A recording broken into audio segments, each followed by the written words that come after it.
Paling enak sih memang menyalahkan rakyat karena nggak jelas pertanggungjawabannya. Rakyat yang mana? Berarti kan dia juga mikir, waduh kelamaan gue nih oposisi, mending gue masuk aja dah, suara gue juga naik-naik gitu kan maksudnya.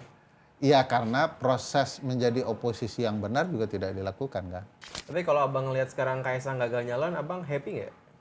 Ya happy karena satu-satunya yang kalau partai nggak mau, mereka masih nakal, presiden itu punya wewenang loh mengajukan pembubaran.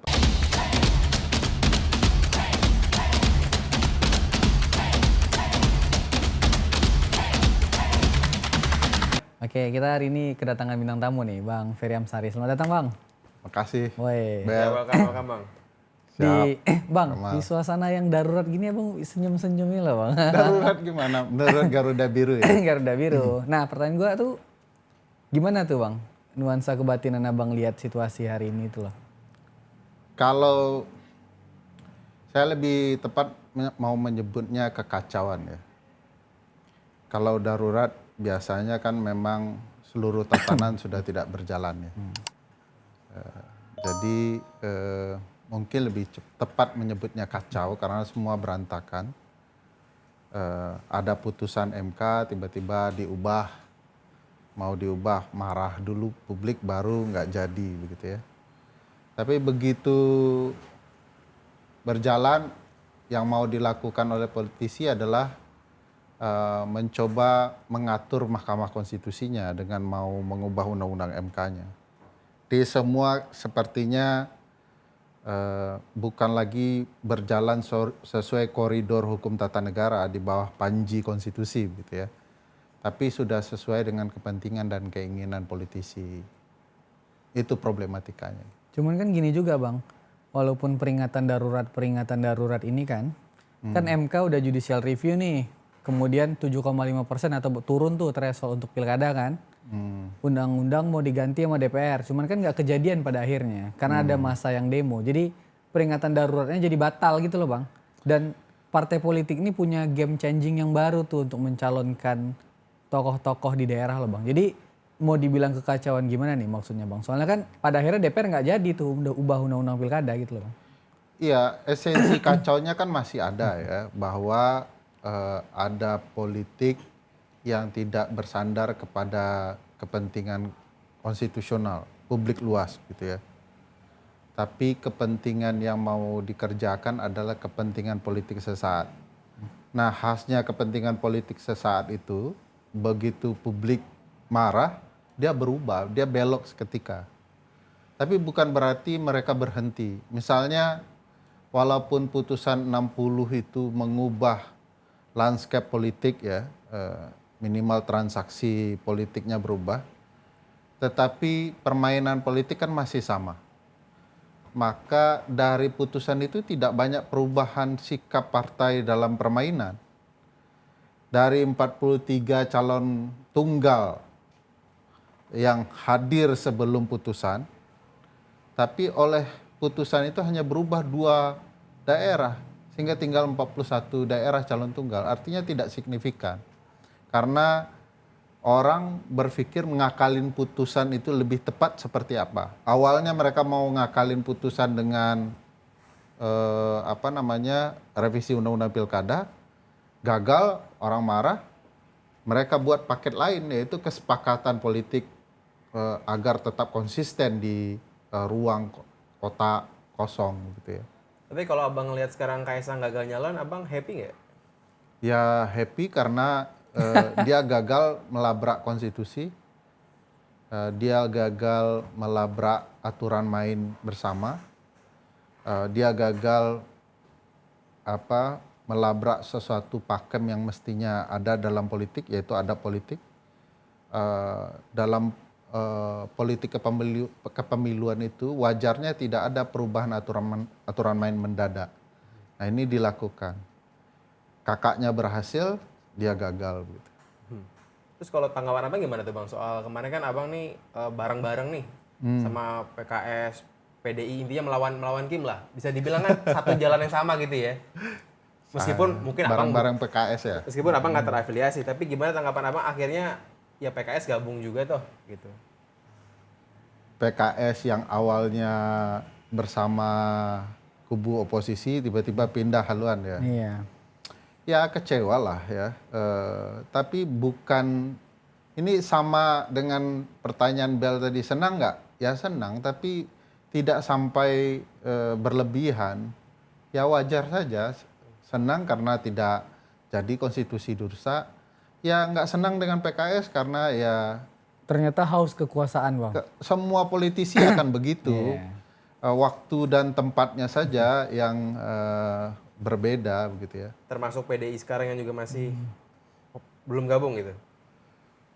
Iya, apa maksud pertanyaan? Apakah akan ada diduga sama dengan PKS gitu ya? maksudnya Iya. gitu. Dugaannya. Apakah di lain waktu nanti juga toh akan sama-sama juga gitu. Jadi apakah kita harus memperjuangkan partai yang sedang menjadi oposisi sekarang apa gimana gitu? Bobot kecewanya mungkin akan beda ya, karena PKS memang partai penting, tetapi kan kursinya tidak terlalu besar, dia partai menengah gitu ya. Tapi kalau PDIP pindah tuh bobot kekecewaannya agak lebih berat ya, karena dia akan mengubah komposisi oposisi dan koalisi pemerintahan cukup signifikan. Jadi full gitu Bang. Oh iya, besar sekali itu pengaruhnya ya. Tapi tanpa PDI pun sebenarnya juga udah sama aja sebenarnya Bang ya. Ada beda atau enggak kan sama-sama udah jumbo juga gitu, nggak ada bedanya tuh. Secara perbedaan tentu ada karena tidak ada lagi oposisi yang signifikan ya. Padahal dalam adab demokrasi seperti ini, oposisi itu penting supaya kita punya alternatif. Tidak hanya sekedar alternatif pilihan, tetapi juga penyampaian pendapat. Jadi sekalipun kecil nggak apa-apa juga gitu. PDIP kan sebagai partai nomor 1 di parlemen, Ya tapi kalau dibandingkan kan 80-20 gitu Bang. iya makanya di demokrasi itu dibutuhkan oposisi yang signifikan. Dia pindah dengan katakanlah perbandingan yang tidak setara ya, itu mengubah banyak cara pikir politik yang akan terjadi di kemudian hari. 16% pindah itu sangat signifikan lah.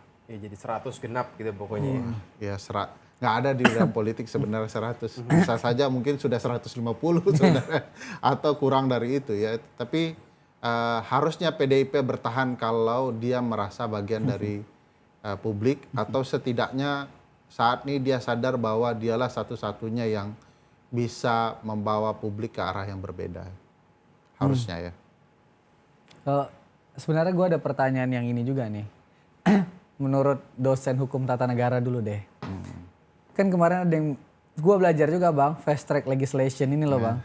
Jadi ketika MK ini udah ngeluarin judicial review, DPR kan bisa dengan cepatnya menyusun undang-undang ini karena itu hak yang melekat dan kewenangan melekat sama dia. Cuman masalah metodenya dia ini kan kurang dari 24 jam ini loh Bang. Maksud gue, ada kemungkinan bisa nggak sih Bang DPR itu melakukan hal itu? Sedangkan itu kan sebenarnya kewenangan dia gitu. Dalam politik dan ketatanegaraan agak rumit kalau disebut itu kewenangan DPR. Untuk menyusun undang-undang. Walaupun di dalam Undang-Undang Dasar eksplisit disebut ya, kewenangan pembentukan peraturan perundang-undangan adalah kewenangan DPR. Iya. Problematikanya berdasarkan fakta lebih besar kewenangan eksekutif ya, presiden. Dari 5 ruang tahapan pembentukan undang-undang, presiden megang kelima-limanya. DPR cuma 4 gitu ya. Perencanaan, penyusunan, pembahasan, persetujuan bersama, pengundangan. 5 presiden ada. DPR cuma 4. Sementara setelah pengundangan, presiden masih punya kewenangan perundangan yang lain. Perpu, Perpres, PP, Perpres, peraturan pemerintah, peraturan presiden, peraturan menteri. Jadi presiden punya kewenangan yang sangat dominan. Jadi kalau dibilang ini hanya wewenang DPR, enggak juga. Lalu apakah fast track legislation yang terjadi hanya langkah DPR? Saya nggak yakin. Wong begitu mau mereka cepat-cepat, presiden bilang saya nggak tertarik nih, berhenti itu barang. Jadi ini harus kedua-duanya bilang, yuk kita buat ini secara kilat gitu ya. Oh jadi maksud abang DPR kemarin itu nyusun undang-undang pilkada karena eksekutif itu tidak memberikan penolakan gitu. Juga menunjukkan keinginan gitu. Bahkan bukan tidak mungkin ya yang mendorong adalah eksekutif. Tapi kalau rumor-rumornya grupnya Prabowo nih nggak setuju gimana bang? Kan setelah itu ya, setelah bendera Garuda Biru dinaikkan di mana-mana, terjadi keributan nasional. Menurut saya orang bicara itu luar biasa, tanpa ada leadernya. Jadi nggak ada tuh pucuk kendali di dalam gerakan itu. Lalu saya dengar Pak Prabowo meminta Pak Dasko menghentikan dan dihentikan. Dan itu agak berseberangan dengan Pak Jokowi. Berarti Bang Ferry punya harapan besar nih kali terhadap pemerintahan selanjutnya. Tidak ada warga negara yang baik tidak berharap kepada pemerintahan yang baru menjadi lebih baik. Tentu saya berharap, walaupun punya catatan yang mungkin bisa kita diskusikan agak panjang soal presiden yang baru ya. Bang, tapi saya juga penasaran nih, mau nanya. Kita kan selalu fokus membahas demokrasi terus nih. Abang sebagai warga negara dan sebagai orang hukum, menurut abang bahaya nggak sih kita selalu fokus membahas Jokowi ini dari sisi-sisi politiknya dibanding kita membahas hal teknis seperti kita ngomongin kelas menengah yang makin merosot, kita ngomongin masalah teknis-teknis lainnya gitu. Menurut abang gimana? Kenapa semua politisi itu fokusnya itu di podcast di mana pun ngomonginnya politik-politik, drama-dramanya terus itu bang, dibanding ngomongin teknis-teknis masalah ekonomi gitu dan lain-lain. Saya pikir ada yang bicara fokus ke isu spesifik itu ya. Hanya saja saya akui saya tidak mengikuti itu ya. Dan ada orang-orang pintar yang memahami itu. Bang Faisal Basri salah satunya bicara itu cukup panjang di banyak tempat. Almarhum gitu ya. Anak-anak muda Ferry juga bicara soal itu. Tapi ya harus diakui di ruang politik kalau bahasa ekonomi disajikan dengan bahasa ekonomi tentu itu tidak akan menarik. Dan politik selalu menarik orang. Orang hukum tertarik, orang ekonomi tertarik, politik ekonomi gitu ya. Politik ekologi bahkan apapun gitu ya dikaitkan dengan kebijakan perpolitikan. Jadi mungkin soal sajian saja hal-hal teknis itu belum diminati. Once ada figur yang mampu menyajikan dengan baik kepada publik, dengan bahasa publik, dan betul-betul bisa memperlihatkan sisi ruang praktisnya seperti apa di tengah publik itu semua, ya juga akan tertarik. Politisi kita kan nggak ada kemampuan menggunakan gitu loh. bahasa. Kalau politisi itu, gue kayak belum pernah ngeliat ya, politisi anggota DPR misalnya gitu loh, yang membahas teknis begitu kayak Bang Faisal Basri itu kan detil itu jadi bahasnya kan. Bener-bener teknis banget itu soal ekonomi. Ya mungkin karena Gamal tidak tertarik masuk lebih jauh ya atau partainya gagal. Nggak ngerti juga bang.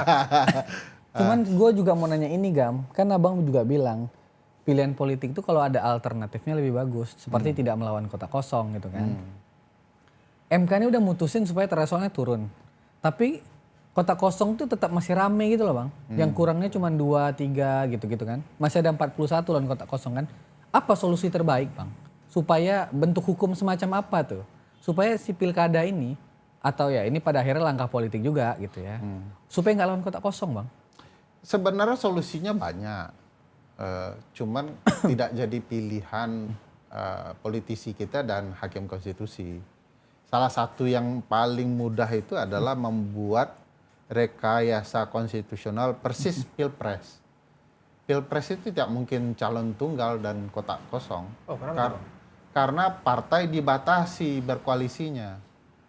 Begitu sudah berkoalisi, Dan mencapai untuk 20%. memenuhi standar mencalonkan salah satu pasangan calon presiden, kalau masuk koalisi baru yang memungkinkan orang tidak dapat mencalonkan, dia di stop. Dia nggak bisa masuk. Dia harus bentuk koalisi lain yang memastikan calon kedua muncul. Nah pilihan itu sebenarnya harusnya juga terjadi di pilkada. Anda boleh berkoalisi, tapi bukan koalisi gemuk yang akan menghalangi orang untuk mencalonkan. Jadi orang lain wajib mencalonkan pesaingnya. Jadi direkayasa kebijakan politik untuk memunculkan persaingan. Nah kemarin itu tidak lengkap menurut saya karena harus diakui tradisi kotak kosong itu kan muncul gara-gara putusan MK juga. Karena begitu politisi beli perahu, solusi MK ya udah buat kotak kosong gitu ya. Lalu MK memperbaiki bahwa tidak sekedar harus kotak kosong, harus ada upaya ambang batas suara gitu ya. Jadi sesederhana itu pilihannya dan itu bisa dilakukan kalau mau melakukan. Menurut abang mungkin nggak pada realitanya nih, entah kapan itu DPR tuh membuat sebuah kebijakan di mana ada batas limit koalisi gitu. Ada batas limit Soalnya koalisi. maksimal 20% di pilkada maupun di pilpres, jadi nggak bisa gemuk gitu. Itu mungkin nggak ya gitu? Wah, kalau ngikutin konstitusi bilang dia nggak ada itu limit-limit, kosong gitu itu. Jadi satu partai bisa mengajukan calon. Oke, kalau misalnya dibikin 0% nih, sesuai kata Rocky Gerung misalnya, salah Bukan 0%. kata Rocky Gerung, kata konstitusi kita. Oh, konstitusi berkata begitu? Undang-undang dasar nggak ada pernah bilang ambang batas pencalonan presiden, ambang batas pencalonan kepala daerah itu nggak ada. Yang ada adalah partai atau gabungan partai boleh mengajukan calon. Itu Jadi artinya bahasa undang-undang dasar, Bang. bahasa undang-undang dasar, artinya nggak perlu tuh angka-angka. Kalau kita batasin cap-nya misalnya sekarang kan nanti udah ada threshold kan. Dan akhirnya sampai koalisi gemuk segala macam. Apa mending kita batasin aja jadi maksimal koalisi berapa persen gitu supaya nggak diborong semua gitu loh. Jadi ini Gamal, bahasa sederhananya begini.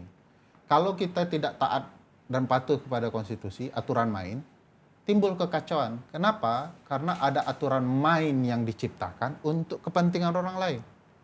Jadi jangan kemudian konstitusi bilang tidak ada, kita masih mau memaksa. Yuk bisa kok disederhanakan, diinikan. Enggak. Buat dia tidak ada seperti kehendak konstitusi supaya orang-orang yang mau main ikuti peraturan yang ada. Kalau dibuat aturan main baru, yang punya power untuk buat aturan main itu akan buat aturan yang menguntungkan dia. Jadi misalnya kalau partai X, Y, Z gitu ya, disuruh buat aturan main, maka akan potensi mereka bersepakat bertiga aturan main apa yang paling cocok untuk mereka bertiga. Tapi kalau taat konstitusi aturan main, mereka sudah mikirin bareng-bareng.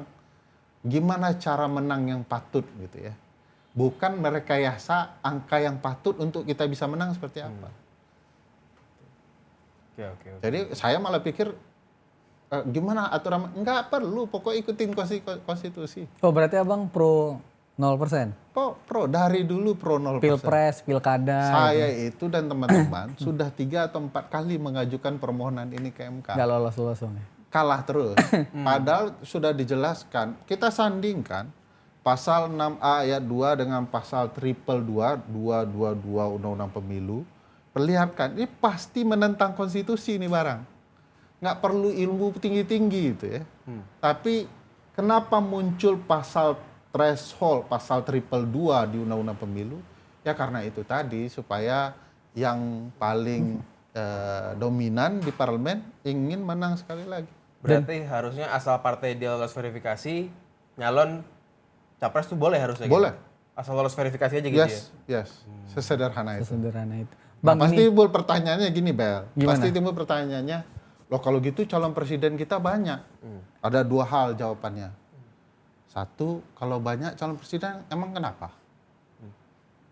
Apa salahnya? Orang kebingungan milih, lebih bingung milih 1 orang calon sama kotak kosong. Kenapa itu jadi pilihan gitu ya? Kalau banyak alternatif nggak apa-apa bingung, sehingga publik kemudian mencerna visi misi mereka gitu ya. Kedua, partai kan bukan partai yang bodoh-bodoh ya. Mereka nggak asal calon orang untuk jadi calon presiden, tapi mereka calon orang untuk menang menjadi dari calon presiden menjadi presiden kan gitu. Jadi pasti nggak akan banyak-banyak juga. Di Amerika kayaknya West bisa jadi calon presiden, cuma nulis doang. ini juga nih, Bang. Ini pertanyaan gua juga nih, Kam. Jadi kan sebelumnya pilkada itu thresholdnya 20, Bang ya? Awalnya Awal itu pernah 15%. Yang terakhir, Bang. Yang terakhir 20%. 20% kan? Dan atau 25% suara sah nasional. Nah, pertanyaan gue tuh gini, Bang. Kan pilkada ini Bang Fahri ini dan teman Partai Buruh ini berhasil menjudicial review sehingga threshold pilkada ini kan turun. Yes. Ya kan? Apakah landasan yang digunakan itu bisa ditarik sebagai legal standingnya untuk pilpres, Bang? Jadi diturunin juga. Sangat masuk akal. Iya kan? Sangat masuk. Dan itu kan sebelum ada yang nyoba nih. Saya pikir sekarang sudah ada ya satu atau dua orang yang masuk. Salah satu yang saya ingat itu Bang Hadar Gomai dan Mbak Titi Anggra ini. Masukin dengan landasan yang sama. Mereka sudah masuk sebelum putusan itu 60 itu keluar. Oh, oke. Jadi mungkin mereka akan tambahkan itulah ya. Iya. Jadi caranya untuk sampai ke 0% itu harus lewat MK gitu bang, bukan lewat DPR gitu. Bisa juga lah DPR, Bisa DPR nggak mau. kedua-duanya. Tapi kalau ngomongin Kalau di realitanya MK gitu. namanya review oleh lembaga peradilan judicial review gitu ya. Kalau lewat DPR legislative review. Gitu. Tapi kalau menurut abang mungkin nggak tuh? One day so DPR-nya oke rembuk nih. Kalau teman-teman DPR punya kesadaran moral reading Ui. of the Constitution ya, kesadaran membaca secara moral konstitusi, ya pasti bisa. Ini kalau gue bilang kemarinnya gini Gam, kalau kita mau bilang moral reading ini ya kayak orang Bang Ferry ini harus masuk DPR gue bilang. Nggak bisa nunggu Nggak teman-teman harus punya lah. kesadaran. Abang nggak nyalek. Belmondo menang, Belmondo kita. Tapi kalau abang gimana kakak nanti ada partai perubahan, abang bakal join nggak nih kira-kira? Waduh. Iya Bang, Partai Perubahan dulu Bang. Ini kan cocok lah udahlah. Saya sudah jawab di Twitter, saya nggak tahu apa-apa soal Partai Iya, Perubahan. iya. Kira-kira kita ada infoin gitu. dah nih ya. Kira-kira ada nanti. Gabung nggak Bang? Enggak lah. Saya bukan di sana perjuangannya. Perjuangan saya di kampus, masyarakat, publik. Bahasanya teman-teman mahasiswa bersama rakyat semesta gitu ya. Jadi itulah garis perjuangan saya di sana. Gitu. Tapi peluang gimana bang kalau partai perubahan ini? Menurut abang nih, Iya. kira-kira kan pasti kan kawan lah dengan Mas Faris kenal baik lah pasti kan. Baca landscape politik dulu baca Bang. landscape politiknya bang. Ya semua orang punya hak untuk membangun partai ya. Tapi apakah partai itu mampu bersaing kan kita harus lihat dulu satu struktur partai. Tidak mudah berpartai di Indonesia. Saya pernah bilang sama Belmondo juga pernah bilang apa enggak ya saya lupa. Kalau syarat berpartai dan ikut sebagai peserta pemilu masih seperti ini, tidak ada satu partai pun di Indonesia yang mampu memenuhi syarat itu. Jika fair. Nah, saya bilang, to be honest, nggak akan ada yang... Karena syaratnya nggak masuk akal. Terlalu susah bang. Ya? Dia harus Tidak masuk punya, akal. kalau setahu gue tuh harus Bukan punya. susah masih bisa. Mustahil. Tidak masuk akal, itu mustahil. Dia kalau nggak salah ada struktur daerah, kota, Iya. harus ada Provinsi beberapa. harus 100, strukturnya harus berapa, begitu 100 kantor, 75% di kabupaten kota, 50% di kelurahan dan lain. Tapi pada akhirnya kan hampir semua lolos verifikasi. Cuman beberapa lah yang akhirnya. Kan kami sudah sampaikan temuan kami bahwa hasil verifikasi itu pun rekayasa. Iya ada beberapa partai yang disebut sama Ferry kan di Dirty Vote tuh. Iya, Yang ramai itu. Wah, Kita sampaikan bahkan partai besar dan penting saja di Republik ini, 10 besar aja, 3 besar lah, tidak akan betul-betul bisa sanggup dengan syarat begini. Bayangkan. Kalau begitu kenapa nggak mereka kurangin syaratnya aja? Padahal mereka juga kesulitan. gitu. Teman-teman partai besar itu kan pintar kan. Dia kan bilang partai yang sudah ada di DPR tidak perlu verifikasi. iya. Jadi yang udah di DPR nggak perlu verifikasi. Kalau P3 nanti harus verifikasi berarti? P3 berarti karena sudah keluar dari Enggak, apa ya? harus. Oh jadi gitu. Gitu. Karena sudah tidak Itu diperlukan lagi. sulit banget itu Gam. Sangat sulit, sangat sulit. Hebat pinter juga ya. Iya. Keren. Jadi yang udah di DPR. Mustahil. Tapi abang orang yang percaya harus banyak partai politik, harus sedikit atau sedikit partai politik. Saya Bang? percaya seluruh orang mau berpartai silahkan. Ya gitu ya. Kan bahasa konstitusi. Tapi abang pernah judicial review nggak itu? Kalau syarat itu KPU ya, PKPU ya. Ada di undang-undang. Udah di undang-undang. Oh berarti MK juga ya. Ya, undang-undang partai politik kan. Nah undang-undang partai politik ini loh bang, nggak kayak barang yang nggak pernah kesentuh gitu loh bang. Dari 2008 jadi 2011 ya ada 2 undang-undang partai politik. Kami waktu saya di Pusat Studi Konstitusi dan sampai sekarang teman-teman itu masih terus advokasi soal pembaruan partai politik. Mereka punya rancang bangun undang-undang partai politik yang lebih baik. Bahkan aturan teknisnya seperti apa teman-teman Pusako itu. Tapi sekali lagi sesuatu yang baik untuk diberikan kepada partai politik nggak pernah mudah, Bel. Alasannya partai nggak mau berubah. Kalau aturan main itu dipakai, maka seluruh partai akan bertarung secara fair. jumlah suara yang ke depan akan lebih diupayakan tidak mubazir dihilangkan gitu ya. Nah, partai berani nggak yang besar-besar ini untuk kembali bertarung secara fair gitu ya. Nah, teman-teman partai menengah ke bawah juga begitu disajikan mereka setuju, tetapi begitu masuk ke ruang politik praktis, mereka ikut keinginan partai yang lebih besar karena ya nggak mau dihukum juga mereka kan. Maka saya bilang untuk mengubah undang-undang partai politik jangan serahkan ke DPR dan pemerintah. Nggak mungkin. Jadi siapa yang bisa rubah Bang kalau bukan DPR dan pemerintah? Ini otak HTN-nya keluar. Nah, saya jawab. Karena di Undang-Undang Dasar kan dikatakan bahwa untuk kewenangan membuat undang-undang itu di DPR kan. Nah, bagaimana DPR dihilangkan? Kami pernah mengusulkan Konvensi. untuk undang-undang politik dan undang-undang penegakan hukum diserahkan kepada lembaga yang fair. Kalau undang-undang partai politik, undang-undang pemilu serahkan kepada penyelenggara pemilunya. Tentu penyelenggara yang harus independen ya. Nah, tugas DPR nanti hanya konfirmasi yes or no. Nggak boleh lebih dari itu. Oh, kalau diubah ini baru kami yes, nggak boleh. Dia cuman yes or no. Begitu juga penegakan hukum. Undang-undang KPK, KPK yang buat, polisi yang buat, DPS tinggal yes or no. Jadi intervensi politiknya diminimalisir. Tapi gimana check and balancesnya Bang? Ada dong, begitu undang-undang itu dipakai kan mereka langsung punya hak secara lembaga legislasi untuk pengawasan kan. Ini kan penyakitnya gini loh Bang. DPR ini misalnya dia nyusun undang-undang untuk gajinya sendiri gitu kan. Ini kan lucu jadinya. Gimana misalnya KPK diberi hak untuk nyusun untuk dirinya sendiri juga loh Bang. Udah ada contohnya itu di ketatanegaraan perubahan ke-27 konstitusi Amerika bicara gaji senat itu. Jadi senat Amerika punya wewenang untuk mengubah gajinya sendiri. Pasti nggak masuk akal.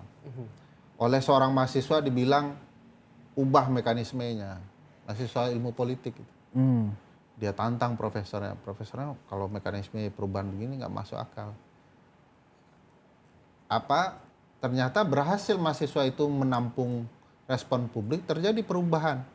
Jadi senat tetap boleh melakukan perubahan untuk gajinya sendiri, tapi berlaku untuk senat berikutnya. Jadi senat hari ini bilang naik gaji, tapi pemberlakuan untuk senat berikutnya. Jadi bisa saja Anda menaikkan gaji, orang tidak setuju sehingga Anda tidak dipilih kembali, yang dapat untung senat berikutnya. Oke. Ini Bang, ada lagi pertanyaan gue nih Bang. Gue nanya dulu nih. Anggaplah situasinya begini. Partai politik tidak mau merubah dirinya sehingga DPR nggak mau memperbaiki undang-undang partai politik dan undang-undang pemilu misalnya gitu ya. Eksekutif masyarakat kehilangan kepercayaan terhadap itu gitu ya. MK di judicial review nggak tembus-tembus gitu ya. Kan isunya tadi dikembalikan kepada lembaga-lembaga independen yang dia percaya untuk ngurus itu ya. Gimana kalau opsinya gini Bang? Konvensi aja tata negara, tapi undang-undang partai politik sama undang-undang pemilu harus di dalam konvensi itu. Karena darurat-darurat ini loh Bang. Konvensi apa yang Bel maksud? Konvensi sebagai tradisi, kebiasaan, Sebagai atau konvensi sebagai pertemuan ketatanegaraan? Sebagai tradisi gitu Bang. Nggak ada tradisi kita. Yang begitu nggak ada ya? Kecuali mau buat tradisi baru ya, yang diberlakukan itulah jadi konvensi ketatanegaraan. Tapi kalau dikatakan konvensi untuk mengubah itu belum ada contohnya tuh, belum ada praktiknya.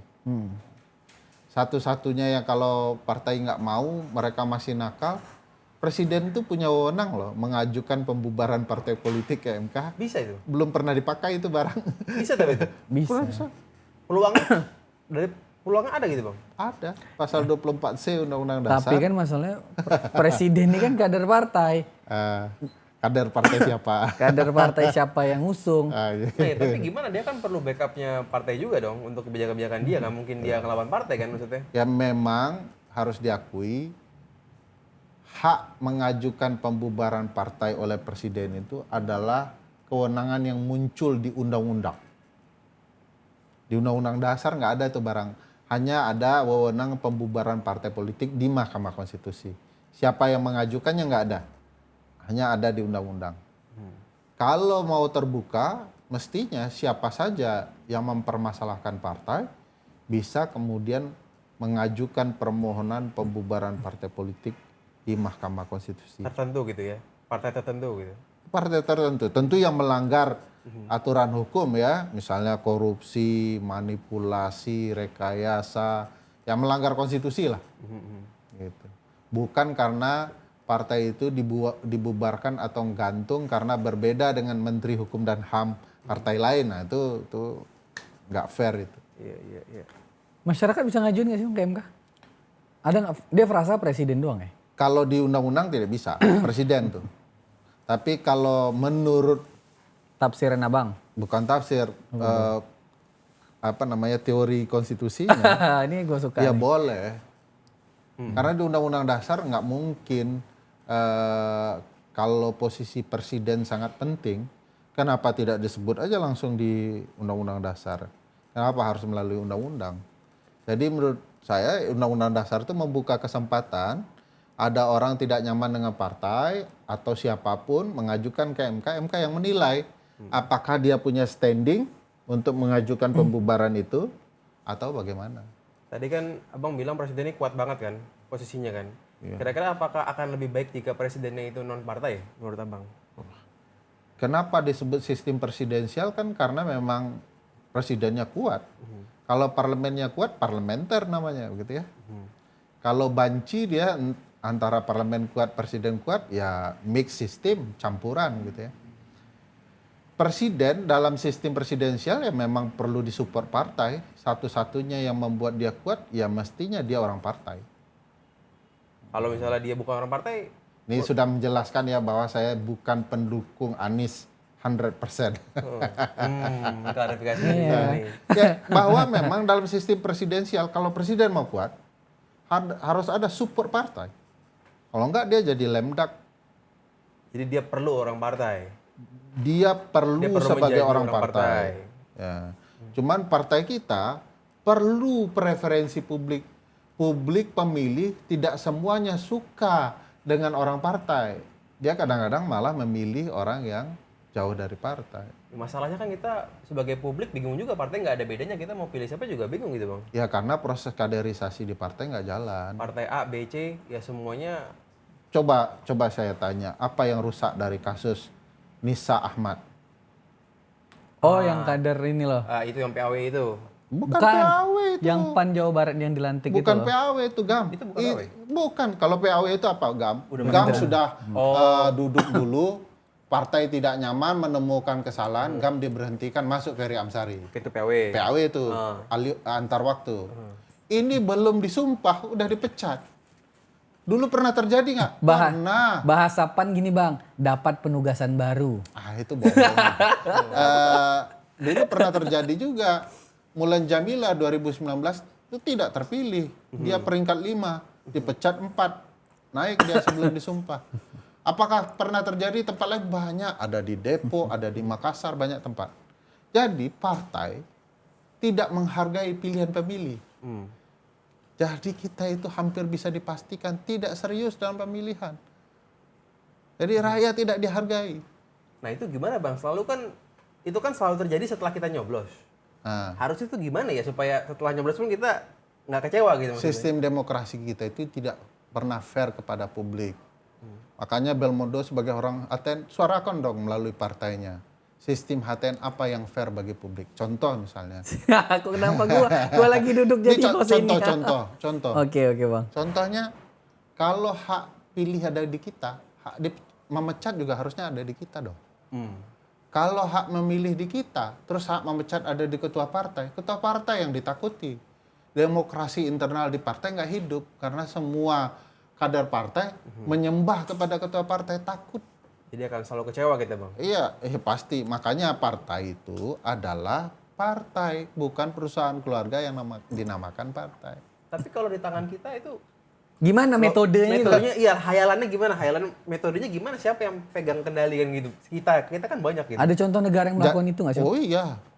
Gimana tuh? Ya, saya contohkan ya, partai politik itu ini makanya perlu juga baca buku Pusat Studi Konstitusi. Iya, iya, Promo. Jadi partai itu adalah kesatuan individu yang punya perspektif yang sama dalam memperjuangkan ideologi. politik mereka. Ya, kesatuan orang, punya kesamaan ideologi, diperjuangkan bersama. Siapa yang powerful? Ya rakyat di partai, kader partai. Mekanisme internal partai itulah yang menentukan semua.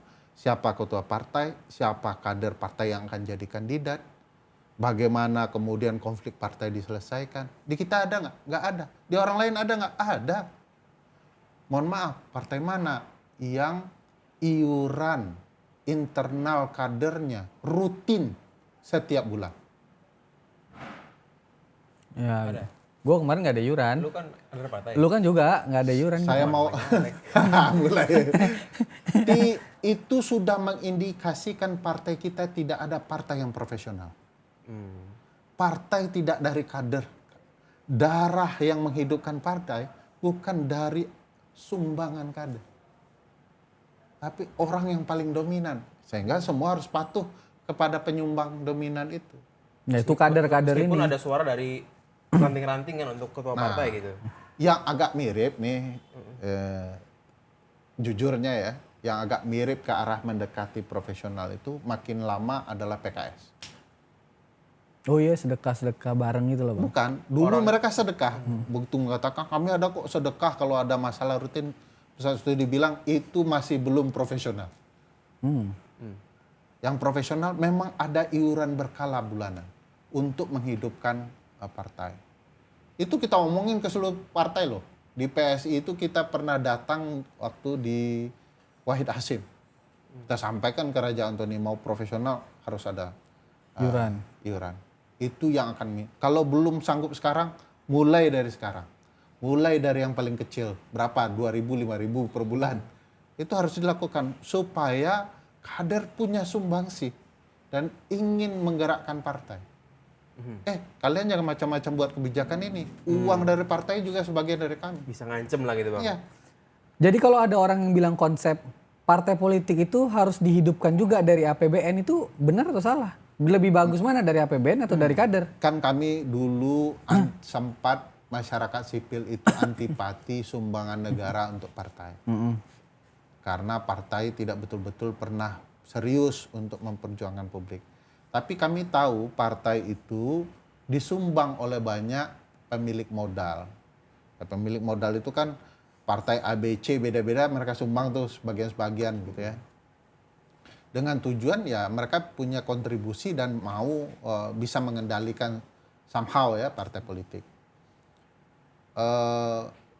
Makanya muncul usulan ketika itu adalah menyumbang untuk partai melalui APBN.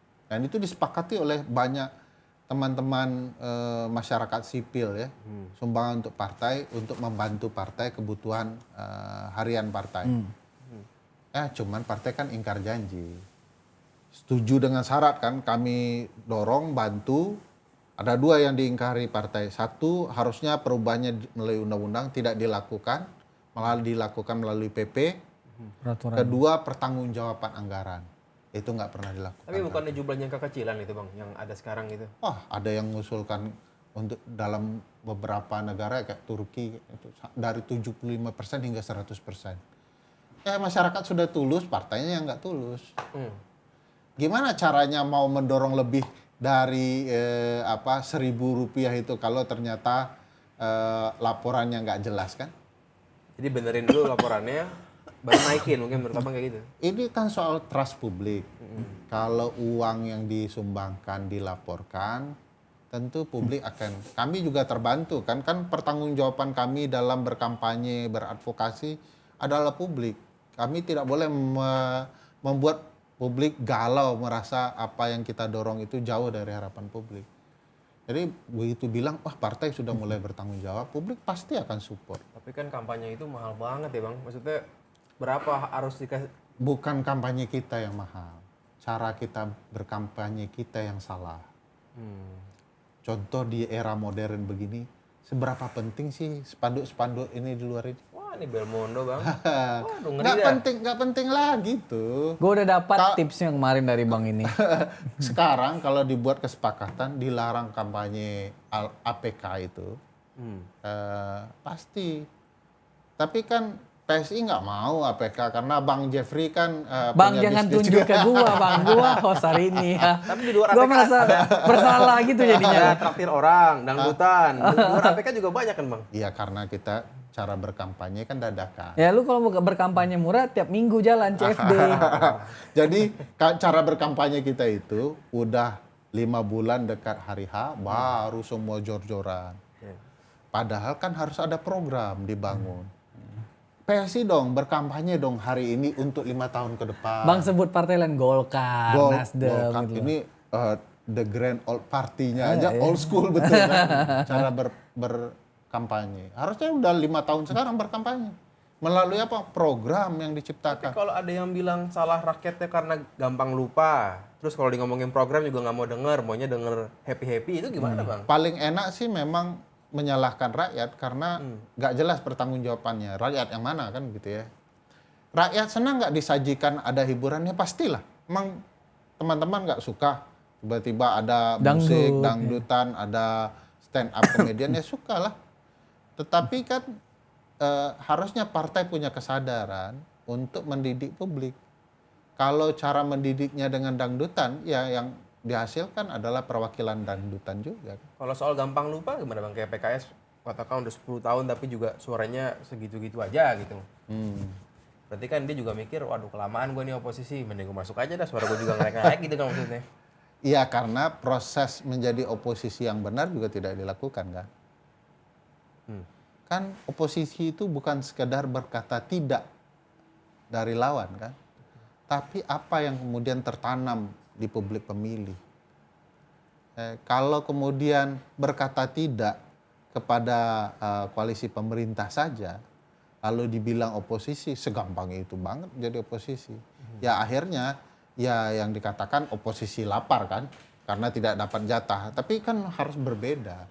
Harus konteks oposisi itu ya tidak hanya sekedar itu. Gimana bang? Jangan konteks oposisi kayak gini juga bang. Karena Pak Jokowi bukan kader PD Perjuangan, soalnya ke oposisi. Ya kan gitu kan? Padahal menteri-menterinya di dalam pemerintahan gitu. Nah itu kan aneh tuh. Nah, kalau sekarang PDIP belum bisa disebut oposisi. Karena oposisi PDIP mestinya hasil pemilu kemarin. Jadi Meskipun kampanye yang digaung-gaungkan, mereka menentang status quo gitu ya. ya karena ini kan sebenarnya sama-sama obskur ya, nggak jelas ya. Satu presiden kader mana, gitu ya. Satu partai sebagai oposisi atau dalam rangka apa gitu kan. Ini sama-sama bias. Ya karena memang sistem politiknya bias. Jadi Pak Jokowi bisa dipahami, PDIP bisa dimaklumi dalam konteks ini karena sama-sama membingungkan. Gitu. Yang dorong jadi presiden kan PDIP. Jadi di titik tertentu sudah pasti PDIP adalah partai presiden. Tapi faktanya presiden tidak pernah menjadi bagian integral dari kebijakan partai. Sebaliknya PDIP sebagai partai yang menyokong presiden harusnya akan jadi partainya presiden. Fakta menjelang berapa bulan belakangan ini mereka sebenarnya sudah pisah ranjang kan kurang lebih begitu. Dan itulah yang kemudian berbeda. Abang setuju nggak kalau misalnya Pak Jokowi itu jadi ketum saat kemarin misalnya jadi presiden tuh kan 10 tahun harusnya ini presiden aja jadi ketum sekalian. Kalau abang setuju nggak tuh? Format partai itu tidak pernah menjadikan kader terbaik sebagai ketua umum. Karena ketua umum itu adalah manajemen partai politik. Jadi manajernya. Sudah pernah jadi manajer, jadi pemain terbaik? Tidak pernah gitu ya. Nah, jadi sistem partai itu untuk dikelola menghasilkan kader terbaik. Kader terbaik itu yang dimajukan menjadi presiden. Itu Bang, konsepnya. Berarti bulan-bulan ini nih, Indonesia lagi nggak punya oposisi bang. Bukan tidak punya, tidak jelas kita ya. Tadi gimana tuh musim jadi oposisi yang benar tuh gimana harusnya bang? Iya, menurutku satu, programnya sedari awal sudah terang benerang. Berbeda dengan program pemerintah. Problematika kita yang program pemerintah super tidak jelas, contoh ya, IKN itu nggak pernah ada di dalam program kampanye. Yes, betul. Tiba-tiba muncul. Penentang juga begitu. Begitu menentang, ditawarkan solusinya. Mereka tidak punya program tandingan. Mestinya oposisi itu seperti, kalau dalam parlementer ya, itu ada semacam kabinet bayangan. Jadi ini mengajukan program A, dia punya program berbedanya. Kenapa berbeda? Mereka sudah punya ukurannya masing-masing. Kalau di sana ukuran angka-angka ekonominya, di sini juga angka-angka ekonomi. Jadi orang jelas yang mana yang benar dari apa yang disampaikan. Nanti yang milih tetap presiden toh. Yang mana? Kalau misalnya begitu, oposisinya ngasih saya juga punya nih program begini, tapi ujung-ujungnya presiden juga yang. Oh enggak, oposisi ini berseberangan dengan program presiden. Jadi betul-betul against political policy. Yang penting publik presiden. tahu gitu bahwa yang mau dikerjain Yang itu nggak juga masuk akal. sembarangan. Jadi asal beda dengan presiden, tapi mereka tidak punya kejelasan program. Programnya harus jelas. Misalnya ya, contoh membangun ibu kota baru. Ini bilang tidak perlu ibu kota baru. Yang dibangun itu adalah pemerataan daerah. Daerah mana saja dia sudah jelaskan. Berapa kebutuhan anggaran dia jelaskan gitu. Ini berarti peran Anies dong, Bang. Kemarin itu Saat kan. kampanye kan 40 Itu kota. peran Mas Anies Baswedan banget tuh sebagai Itu kan oposisi. dijelaskan kan kemarin tuh. Walaupun Saat partainya yang mendukung di hari ini nggak oposisi lagi, Bang ya. Udah. Iya, kalau logikanya kan begini, kalau saya bilang iya, pertanyaan berikutnya adalah bagaimana Anies jadi oposisi? Nah, itu berat saya jawab karena Anies bukan orang partai kan. Iya. Dia tidak punya anggota parlemen apapun, itu akan problematika. Tapi kurang lebih cara pandang yang berbeda dengan penjelasan yang berbeda, yang jadi alternatif untuk publik, itulah yang menjadi disebut oposisi. Bukan berbeda hanya untuk ribut ya, tapi ini orang punya pilihan lain gitu. Bang, berarti kalau Anies, kita kayaknya harus mendukung Mas Anies buat partai. Karena kalau partainya ada, kayaknya dia yang paling jelas tuh menjadi partai oposisi itu. Nih mending hari ini, Problematikanya gini, gimana tuh Bang? kalau Pak Anies buat partainya enggak di parlemen. Oh, iya. Jadi Partainya bukan juga oposisi gitu. tidak akan bisa mengajukan calon presiden 2029. Partainya hanya untuk ini Bang, buat partai supaya bisa bersuara secara legitimate aja bahwa dia oposisi. Ya untuk startup ya. Ya Partai oke, startup ya, untuk oke. memulai proses ya. Tapi kan kalau tiba-tiba MK-nya ngebatalin threshold, jadi berguna dong partainya. Yes, Iya. yes. Semua orang bikin partai tuh kalau begitu kali Yes. ya. Banyak yang pecah-pecah kali itu partai kali. Betul. Tapi itu harus nol ya, seperti konstitusi. Jangan satu Sebab sekalipun. tidak, Nol aja gitu. kalau dikurangi MK persis menjadi seperti pilkada, tetap nggak bisa kan. Meskipun akhirnya suara-suara yang nggak parlemen dihitung juga kan sebenarnya. Iya, tapi kan partainya Pak Anies nggak bisa. Ya, cari dukungan berarti gitu kan. Sama teman-teman partai kecil kali gitu bareng-bareng. Ya mungkin ya. Tapi ini teman-teman partai kecil juga nggak ada yang dukung Pak Anies untuk DKI. Gitu. Iya, ya nggak ngerti juga. Tapi Ya. kan kadang setelah 5 tahun dunia bisa berubah terbalik gitu loh. Iya, iya. Nasdem tiba-tiba out of nowhere sudah gitu. Iya sangat memungkinkan. Tentu harga pasar Pak Anies hari ini, quote and quote ya, dengan harga pasar Pak Anies 5 tahun ke depan bisa sangat berbeda. Tergantung sejauh mana harga pasar itu dalam ruang politik ya. Hukum tata negara kan cuma buat aturan, Ya udah main. permainan politiknya, siklus politiknya itu beda lagi itu. Tapi kita perlu mendukung Anies kali ya Bang. Karena dia sosok paling punya harga pasar, dia doang kan, maksudnya siapa lagi gitu kan. Saya itu kalau sudah selesai, 5 tahun jangan ditutup kesempatan yang lain dulu. Pak Anies tentu punya hak.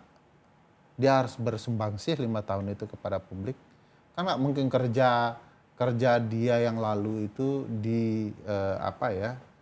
dianggap sebagai sebuah nilai yang akan penting 2029. Kita nggak tahu itu. Siapa tahu tiba-tiba muncul anak-anak muda baru yang luar biasa ya. Saya malah mendorong sepupunya Mas Novel kan, kalau dalam perspektif saya ya. Kenapa Mas yang tidak maju, kenapa harus Pak Anies terus? Pak Anies sudah dikepung nih, nggak bisa juga maju kemana-mana. Kenapa? Nah, dia bukan orang yang berminat di politik, tidak mudah di dalam politik Indonesia menemukan figur. Ya dan belum cari kapalnya juga sulit Bang. Sulit. Kalau kata Tom Lembong nih semua bajak laut kan. Nah, Ini makanya nggak perlu dibuat kapal menentukan semua. Kan di konstitusi kita itu eksplisit setiap orang berhak berpartisipasi dalam pemerintahan. Ferry Amsari mau maju, dia bisa harusnya tanpa perlu partai. Yang cara independen itu ya. Dia calon independen. Di pilkada boleh independen, di pilpres kenapa nggak boleh kan gitu. Walaupun 6A ayat 2 ya di konstitusi kita bilang partai atau gabungan partai politik. Tapi pasal ini kalau mau diterjemahkan ada 2 rute berarti ya kalau gitu ya. Makanya pernah nonton ini nggak ya bahwa ada seorang penjaga kebun binatang, real story ya.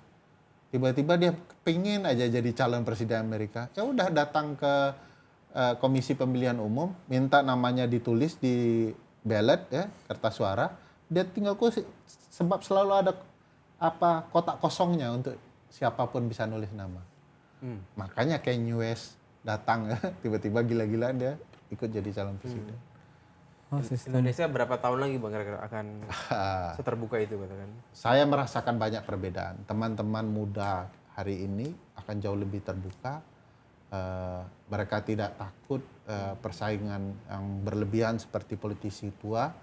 Saya yakin ada potensi ya. 5-10 tahun ke depan akan banyak perubahan yang signifikan. Ada harapan lo berarti. Iya, tiba-tiba Belmondo. Cuman Belmondo Scorpio ini. Belmondo Scorpio dan Ferry Amsari. Wind of change ya. Oh, Bang Ferry jadi wakil lo. Wah, nah, mau Ferry lah presidennya, nggak sopan gua melangkai senior. Oke. Oke. Itu aja paling ya. Oke, kali. Makasih. Thank you banget ya, Bang Makasih Ferry banyak Bang atas kuliah tata negara ini loh. Enggak lah. Sama kuliah ilmu politik loh Bang. Ampun. Oke, terima kasih banyak Bang Ferry Amsari.